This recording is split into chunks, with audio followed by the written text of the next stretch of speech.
Assalamualaikum warahmatullahi wabarakatuh. Waalaikumsalam warahmatullahi wabarakatuh. Yang kami hormati Ibu Nuraini Irawati SST selaku mentor. Yang saya banggakan teman-teman semua. Perkenalkan, saya Endang Wijayanti Pamungkas selaku moderator dalam jalannya acara laporan orientasi pengenalan nilai dan etika pada instansi pemerintah bagi P3K di Kota Surakarta.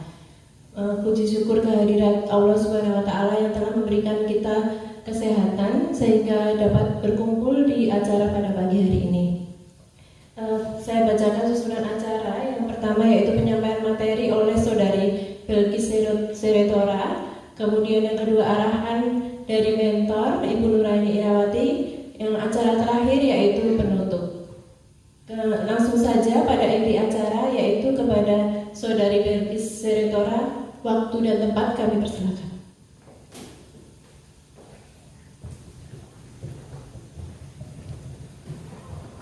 Iya, terima kasih.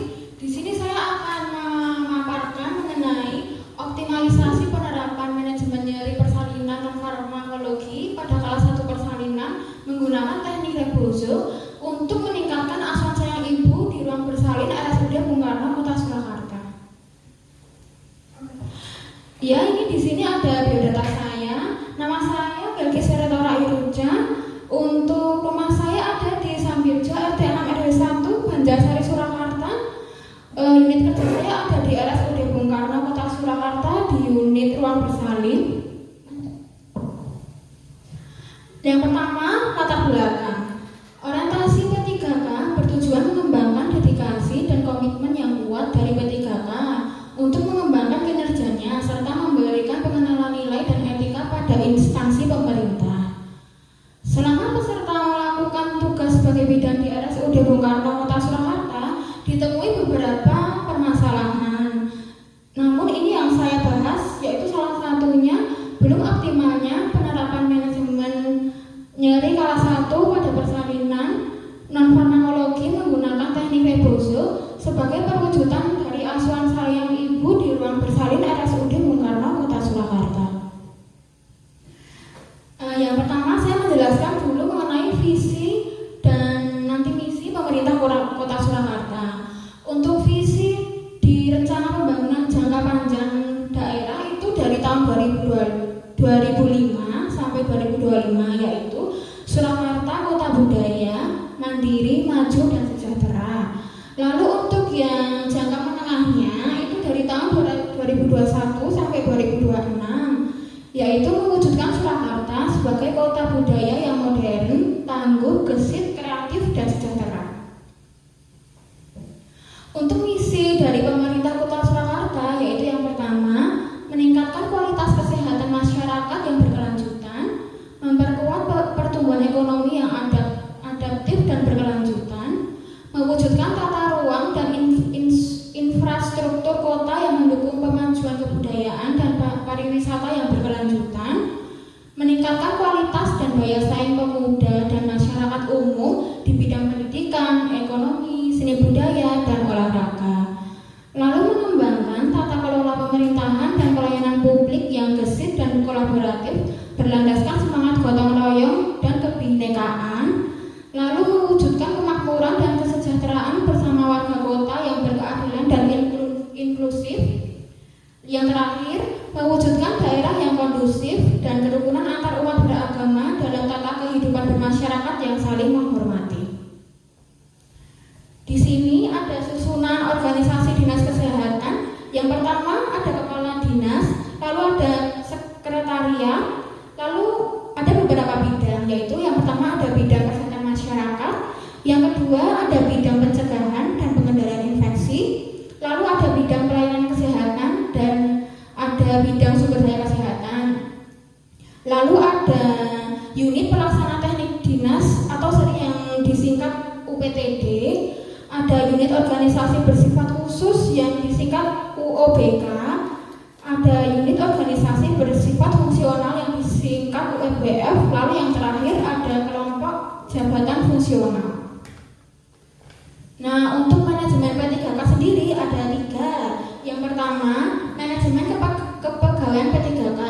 Itu ada beberapa komponen. yaitu pertama ada penetapan kebutuhan, pengadaan, penilaian kinerja, hak dan kewajiban, gaji dan tunjangan, pengembangan kompetensi, pemberian penghargaan, disiplin, pemutusan hubungan dan perjanjian kerja dan perlindungan. Lalu yang kedua ada penilaian kinerja. Itu penilaiannya dilakukan secara objektif, terukur, akuntabel, partisipatif dan transparan. Lalu untuk disiplin P3K itu tata cara sanksi disiplin bagi P3K dilaksanakan sesuai dengan perundang-undangan yang mengatur mengenai disiplin pegawai negeri sipil. Lalu yang selanjutnya rencana strategis dari Dinas Kesehatan. Yang pertama itu visinya, yaitu mewujudkan Dinas Kesehatan Kota Surakarta ikhlas dalam memberikan pelayanan yang prima. Lalu untuk misinya, yang pertama, memberikan pelayanan prima berorientasi pada kesesuaian peraturan perundangan yang berlaku, keterbukaan informasi dan kejelasan. Lalu yang kedua, meningkatkan kualitas SDM aparatur secara periodik dan berkelanjutan. Lalu untuk yang terakhir, yaitu mengembangkan sarana dan prasarana serta memutakhirkan teknologi informasi. Selanjutnya yaitu tujuan umum dari Dinas Kesehatan, yaitu terwujudnya masyarakat yang sehat dan tangguh dan sasaran meningkatnya kualitas pembangunan kesehatan masyarakat. Lalu untuk tujuan khususnya yaitu meningkatnya kualitas pembangunan kesehatan masyarakat. Untuk program strategis Dinas Kesehatan yaitu penyusunan strategi komunikasi perubahan perilaku untuk mencapai zero stunting. Nah, selanjutnya untuk profil dari RSUD Bung Karno Kota Surakarta, yang pertama yaitu visinya, yaitu menjadi rumah sakit dengan pelayanan paripurna berdasarkan semangat Bung Karno guna mewujudkan masyarakat yang waras pada tahun 2024. Lalu untuk misinya ini ada beberapa. Yang pertama yaitu meningkatkan pelayanan paripurna bertumpu pada peningkatan mutu dan keselamatan pasien. Lalu yang kedua, meningkatkan kualitas sumber daya manusia yang wasis, disiplin dan lurus dalam pengabdian serta ikhlas dalam pelayanan. Lalu yang ketiga, meningkatkan kualitas dalam sarana dan prasarana. Lalu menyelenggarakan tata kelola organisasi yang efektif, efisien, yang berasas gotong royong dan kejujuran. Lalu yang terakhir, meningkatkan kesejahteraan dan profesionalitas karyawan. Selanjutnya yaitu Renstra dari RSUD Bung Karno tahun 2023 sampai 2027 adalah meningkatnya mutu pelayanan RSUD Bung Karno serta meningkatnya kualitas tata kelola RSUD Bung Karno. Untuk tujuannya pada tahun 2023 dan 2027 yaitu terwujudnya pelayanan RSUD Bung Karno sebagai fasilitas layanan rujukan kesehatan secara paripurna. Nah, di sini ada beberapa susunan organisasi tata kelola RSUD Bung Karno. Yang pertama ada direktur, lalu yang kedua ada bagian tata usaha. Itu ada di bagian tata usaha ada dua subbab, yaitu ada subbagian perencanaan dan keuangan. Lalu yang kedua ada subbagian administrasi kepegawaian dan organisasi. Lalu yang selanjutnya ada bidang pelayanan medis dan keperawatan, itu juga dibagi dua, yaitu ada seksi pelayanan medis dan seksi keperawatan. Lalu untuk yang ketiga ada bidang penunjang, yaitu ada seksi penunjang medis dan seksi penunjang non medis. Lalu selanjutnya ada kelompok jabatan fungsional dan yang terakhir ada unit organisasi pendukung berupa instalasi. Nah, untuk kita masuk ke rencana kerja dan hasil kerja. Yang pertama, saya mengidentifikasi beberapa isu yang saya temui, yang saya ambil, yaitu ada 3 isu. Yang pertama, belum optimalnya tindakan cuci tangan di setiap 5 momen pada petugas dan penunggu pasien di ruang bersalin RSUD Bung Karno guna pencegahan infeksi nosokomia. Nah, ini data bukunya itu yaitu dengan masih ditemukan petugas yang tidak melakukan tindakan cuci tangan di setiap 5 momen. Lalu untuk isu yang kedua, saya mengambil belum optimalnya penerapan manajemen nyeri kala 1 persalinan non-farmakologi menggunakan teknik rebozo sebagai perwujudan dari asuhan saya ibu di ruang bersalin RSUD Bung Karno, yaitu untuk bukti dukungnya belum terdapatnya SPO teknik pengurangan nyeri pada kala 1 Rebozo. Lalu yang kedua, kurangnya pengetahuan petugas dalam memberikan asuhan kelas 1 persalinan. Lalu untuk isu yang ketiga, saya mengambil belum optimalnya pemberian KIE tentang personal hygiene dan perawatan jahitan perineum pada ibu postpartum di ruang bersalin RSUD Bung Karno. Untuk bukti dukungnya yaitu belum adanya SPO tentang perawatan jahitan perineum sebagai pedoman dalam memberikan asuh. Nah, dari ketiga isu tadi, saya menganalisis menggunakan USG, yaitu ada urgency, seriousness, and growth. Yang pertama, isu yang pertama yaitu belum optimalnya tindakan cuci tangan di setiap life moment pada petugas dan penunggu pasien guna pencegahan dan pengendalian infeksi nosokomial di ruang bersalin RSUD Bung Karno. Di bagian urgensinya mendapatkan nilai 4, lalu di bagian seriousness mendapat nilai 4, dan di bagian nilai growth mendapat nilai 4, dan jumlahnya di total menjadi 12. Lalu untuk isu yang kedua yaitu belum optimalnya pemenuhan kebutuhan kelas 1 berupa penerapan manajemen dari kelas 1 persalinan farmakologi menggunakan teknik Rebozo sebagai perwujudan dari asuhan sayang ibu di ruang bersalin RSUD Bung Karno. Untuk nilai urgensinya yaitu ada 5, selanjutnya nilai yang seriousness ada 5, dan nilai yang growth ada 4. Lalu di total nilainya menjadi 14. Lalu untuk isu yang ketiga yaitu belum optimalnya pemberian KIE tentang personal hygiene dan perawatan jahitan perineum pada ibu postpartum di ruang bersalin RSUD Bung Karno. Untuk nilai urgensinya yaitu ada 4, nilai seriousness-nya 5, dan nilai growth-nya ada 4. Lalu di total menjadi 13. Lalu dari jumlah nilai ini kita urutkan, yaitu yang nilainya paling tinggi yang isu kedua, yaitu yang belum optimalnya pemenuhan kebutuhan kelas 1 berupa penerapan manajemen nyeri kelas 1 persalinan non farmakologi dengan menggunakan teknik Rebozo. Lalu yang peringkat yang kedua yaitu yang belum optimalnya KIE personal hygiene dan perawatan jahitan perineum. Lalu untuk yang peringkatnya terakhir yaitu yang belum optimalnya tindakan cuci tangan di setiap 5 moment. Setelah dilakukan USG, lalu diidentifikasi dampak yang terjadi apabila isu belum optimalnya pemenuhan kebutuhan kelas 1 persalinan berupa penerapan manajemen nyeri persalinan non farmakologi menggunakan teknik Rebozo guna mewujudkan asuhan sayang ibu, yaitu yang pertama menurunkan mutu pelayanan kebidanan, lalu yang kedua menurunkan kepuasan pasien dan keluarga pasien atas asuhan yang diberikan menjelang persalinan sehingga menurunkan mutu layanan dari rumah sakitnya. Nah, selanjutnya untuk isu yang saya angkat yaitu belum optimalnya pemenuhan kebutuhan kelas 1 persalinan berupa penerapan manajemen penyeri kelas 1 persalinan non farmakologi menggunakan teknik Rebozo sebagai perwujudan dari asuhan sayang ibu di RSUD Bung Karno Kota Surakarta.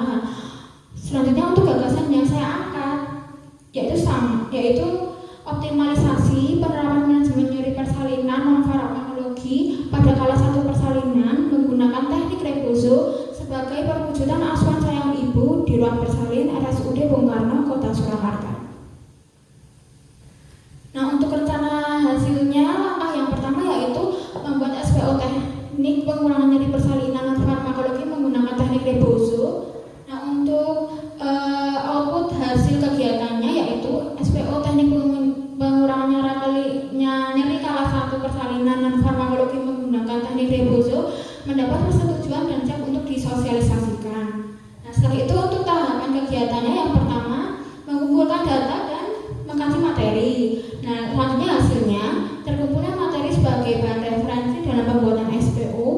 Lalu untuk tahapan yang selanjutnya menyusun draft SPO dari referensi materi yang telah didapatkan. Lalu hasil yang didapat yaitu tersusunnya draft SPO. Lalu untuk langkah yang ketiga melakukan konsultasi dengan mentor dan atasan mengenai SPO yang telah dibuat. Nah, itu didapatkannya hasilnya yaitu didapatkan saran dan masukan yang tertuang dalam lembar notulensi. Lalu yang terakhir meminta persetujuan atas SPO yang telah dibuat. Nah, itu untuk hasilnya yaitu lembar SPO mendapat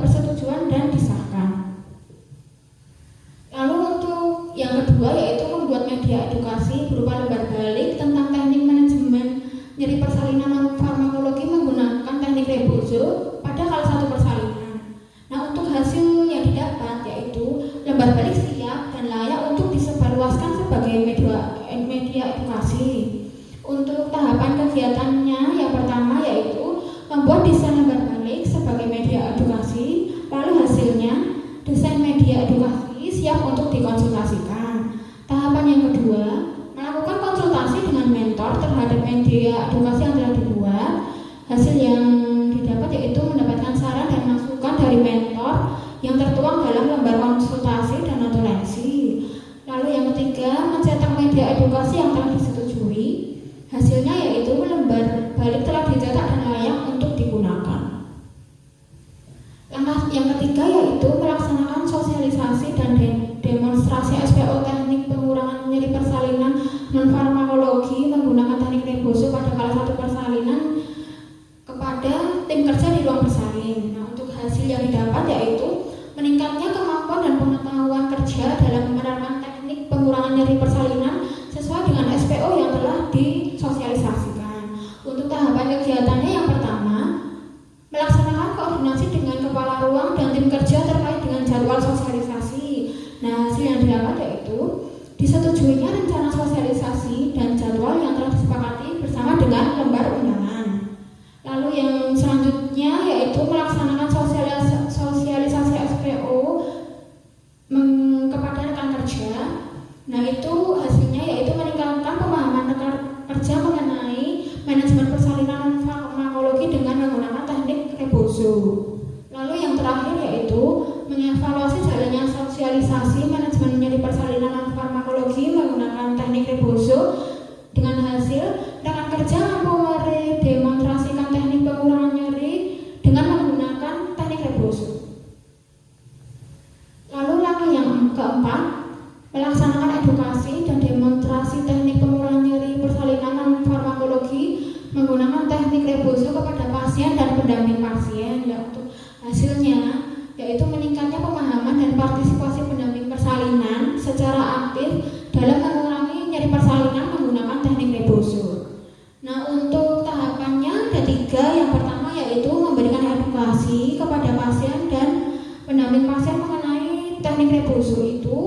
Lalu hasilnya, ibu dan pendamping persalinan memahami dari teknik rebozo itu. Lalu yang kedua, melakukan demonstrasi teknik pengurangan nyeri persalinan dengan teknik rebozo, yaitu hasilnya pendamping persalinan mampu mempraktikkan dari penggunaan teknik rebozo itu. Lalu untuk yang langkah ketiga yaitu melibatkan pendamping persalinan untuk menerapkan teknik rebozo. Dengan hasil pendamping persalinan mampu mengaplikasikan teknik rebozo itu. Lalu yang kelima yaitu melakukan evaluasi dan dokumentasi penerapan manajemen nyeri persalinan non-farmakologi dengan menggunakan teknik rebozo pada kala 1 persalinan. Hasilnya yaitu meningkatnya keterampilan bidan serta meningkatnya kepuasan pasien dalam pelayanan. Nah, untuk tahapan kegiatannya yang pertama yaitu melakukan penerapan manajemen persalinan non-farmakologi dengan teknik rebozo. Hasilnya diperolehnya feedback dari pasien dan terisinya bukti evaluasi pada form skala Likert nyeri. Lalu yang kedua, melakukan evaluasi penerapan manajemen nyeri persalinan menggunakan teknik rebozo, yaitu hasilnya adanya masukan dan saran komitmen dari tim kerja untuk menerapkan teknik rebozo. Lalu yang terakhir, melakukan dokumentasi pelaksanaan kegiatan, yaitu hasilnya tanda tangan pasien atau keluarga pada form edukasi pasien. Nah, untuk dari kelima langkah itu kontribusi terhadap visi misi yaitu yang pertama mewujudkan visi RPJMD Kota Surakarta, yaitu mewujudkan Surakarta sebagai kota budaya modern, tangguh, gesit, kreatif, dan sejahtera. Lalu untuk kontribusi yang kedua yaitu berkontribusi pada misi ke-1 Kota Surakarta, yaitu meningkatkan kualitas kesehatan masyarakat yang berkelanjutan. Nah, lalu untuk rencana kerja menengahnya, yang pertama pada tahun 2024 menyusun membuat SPO teknik pengurangan nyeri persalinan non-farmakologi dengan teknik rebozo. Hasilnya yaitu mendapat persetujuan dan siap untuk disosialisasikan. Lalu pada tahun 2025 yaitu membuat media edukasi lembar balik tentang teknik rebozo itu dengan hasil lembar balik siap dan layak untuk disebar luaskan sebagai media edukasi. Lalu pada tahun 2026 melaksanakan sosialisasi dan mendemonstrasikan teknik rebozo kepada tim kerja di ruang bersalin. Nah, hasilnya yaitu meningkatnya kemampuan dan pengetahuan tim kerja dalam penerapan teknik rebozo. Lalu yang tahun 2027 melaksanakan edukasi dan demonstrasi teknik pengurangan nyeri persalinan dengan menggunakan teknik rebozo kepada pasien dan pendamping pasien. Lalu hasilnya yaitu pendamping pasien dan pasien dapat berpartisipasi secara aktif dalam mengurangi nyeri persalinan menggunakan teknik rebozo. Lalu yang terakhir pada tahun 2028 yaitu melakukan evaluasi dan dokumentasi penerapan manajemen nyeri persalinan menggunakan teknik rebozo. Hasilnya yaitu meningkatnya keterampilan bidan dan kepuasan pasien dalam pelayanan. Nah, untuk kontribusi dari visi misinya yang untuk jangka menengah ini sama kayak yang tadi. Yang pertama, mewujudkan visi RPJMD Kota Surakarta yang mewujudkan Surakarta sebagai kota budaya yang modern, tangguh, gesit, kreatif, dan sejahtera. Lalu yang kedua, mewujudkan misi Kota Surakarta yang pertama, yaitu meningkatkan kualitas kesehatan masyarakat yang berkelanjutan. Nah, dari laporan yang telah saya paparkan dapat disimpulkan yang pertama, kegiatan orientasi P3K menjadi sarana ASN P3K mengenal nilai dan etika pada instansi pemerintah serta mengenal tugas dan fungsi di RSUD Bung Karno Kota Surakarta sehingga mampu mengaktualisasikan nilai-nilai dasar ASN berakhlak serta melaksanakan tugas dalam menjalankan program pemerintah di unit kerjanya. Yang kesimpulan yang kedua yaitu dampak apabila isu belum optimalnya pemenuhan kebutuhan kelas 1 berupa penerapan manajemen nyeri persalinan farmakologi menggunakan teknik rebozo di ruang persalinan RSUD Bung Karno Kota Surakarta, yaitu menurunkan mutu pelayanan kebidanan, menurunkan kepuasan pasien dan kepuasan keluarga pasien juga atas asuhan yang diberikan menjelang proses persalinan sehingga menurunkan mutu kualitas dari rumah sakit. Nah, untuk sarannya, yang pertama untuk RSUD Bung Karno Kota Surakarta diharapkan terus mensosialisasikan nilai dan etika pada instansi pemerintah bagi P3K serta mensosialisasikan nilai-nilai dasar profesi ASN kepada seluruh pegawai agar dapat menjalankan peran dan fungsinya dengan baik sehingga visi dan misi dari RSUD Bung Karno dapat tercapai. Lalu untuk saran yang kedua yaitu untuk ruang bersalin di RSUD Bung Karno Kota Surakarta yaitu diharapkan dapat menambah lagi dan mengembangkan beberapa teknik dalam manajemen nyeri persalinan karena kan ada beberapa ya yang untuk non farmakologi tekniknya sehingga dapat meningkatkan mutu pelayanan kebidanan, mutu kepuasan pasien dan keluarga serta meningkatkan mutu layanan rumah sakit.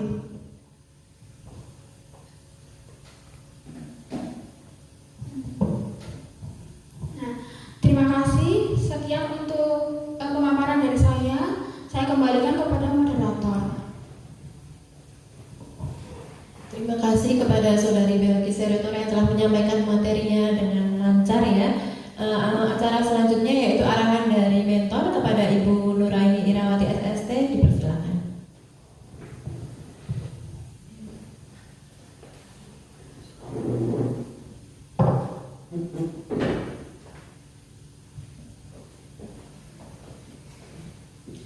Assalamualaikum warahmatullahi wabarakatuh. Waalaikumsalam warahmatullahi wabarakatuh. Pertama-tama mari kita semuanya tepuk tangan dulu kepada Mbak Belkis karena telah menyelesaikan laporan hasilnya. Terima kasih. Saya senang sekali dengan adanya MOOJ P3K ini. Para peserta dapat melakukan mengaktualisasikan nilai-nilai dasar ASN yang telah diberikan.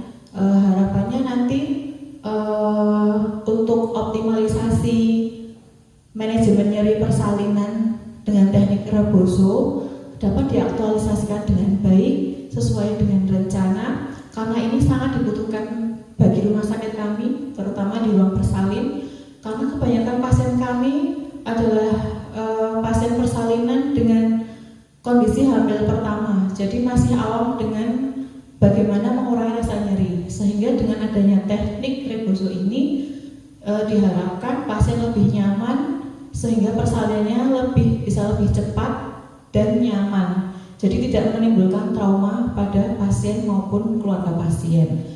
Nah, harapannya juga setelah dilakukan aktualisasi sesuai dengan rencana yang jangka menengah, diharapkan juga nanti Mbak Balkis bisa mengembangkan lagi manajemen nyeri non farmakologi lagi yang lainnya ataupun intervensi yang lain untuk meningkatkan pelayanan di RSUD Bung Karno ini. Dan harapan yang terakhir, walaupun nanti sudah selesai acara FOC ini, tetap mengaktualisasikan nilai-nilai dasar ASN berakhlak pada saat bekerja sehari-hari. Saya ucapkan terima kasih. Wassalamualaikum warahmatullahi wabarakatuh. Waalaikumsalam warahmatullahi wabarakatuh.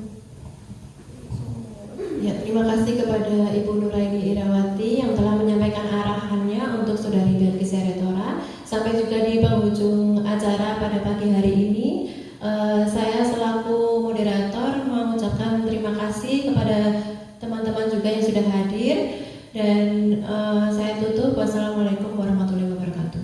Waalaikumsalam warahmatullahi wabarakatuh.